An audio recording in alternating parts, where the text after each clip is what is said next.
What's up, guys? I'm going to present to you the top 5 topics I've chosen from our Trends and Niches class, which I think could summarize the lessons we took for this semester. So, let's get into it. World Englishes. The variation of Englishes used by other countries that also use English either as their first, second, or foreign language. With the implication of English as the international language used for various types of purposes or communications, it means to say that nobody owns English. World Englishes wishes not to conform too much on the American standards of English, since culture and language are inseparable, and that implies that the way we communicate in our mother tongue affects the way we use the English language, which in turn gives distinct features. World Englishes need not to be feared, but rather explored through cultural awareness, as it opens new doors towards effective communication among nations. Number 2, motivating learners. Learners' emotions can greatly affect the way they learn. Both positive and negative affective factors affect student learning. It is important to establish a comfortable relationship between student and teachers, and motivating students is one of them. We can motivate in two ways: extrinsic motivation, which makes use of external rewards, and intrinsic motivation, which draws on satisfaction or pleasure.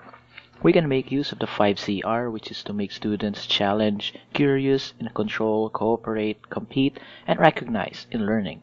The former is largely used for young learners, while the latter is more appropriate for teenagers. Number 3, task-based learning. Task-based learning allows the students to be engaged in meaningful learning. Task-based learning provides an avenue for students to perform, demonstrate, and even make their own product of what they have learned.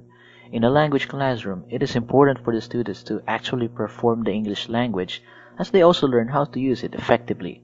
Moreover, task-based learning taps on the higher level of thinking and skills, which is to perform, create, communicate, and collaborate. Task-based learning offers a real-life application of what students learn in a classroom. Number 4, teaching grammar. Teaching grammar is a relevant topic. There may be reasons not to teach grammar or less emphasis on grammar teaching, but at the same time there are also reasons to teach it.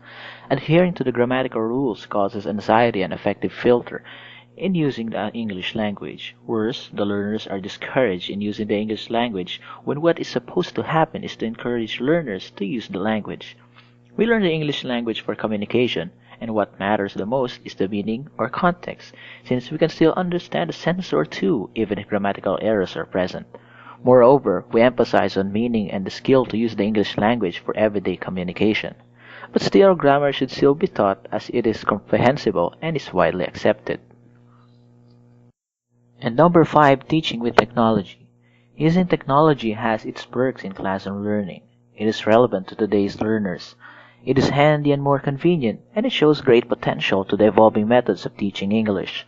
But there are times technology is placed in doubt in terms of its language learning potential, learner fit, meaning focus, authenticity, positive impact, and practicality.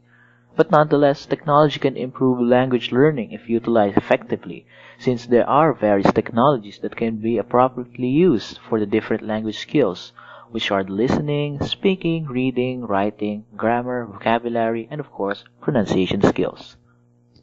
That's all for me. If you have any thoughts, feel free to hit them up in the comment section below. Thanks for listening. See you all next time.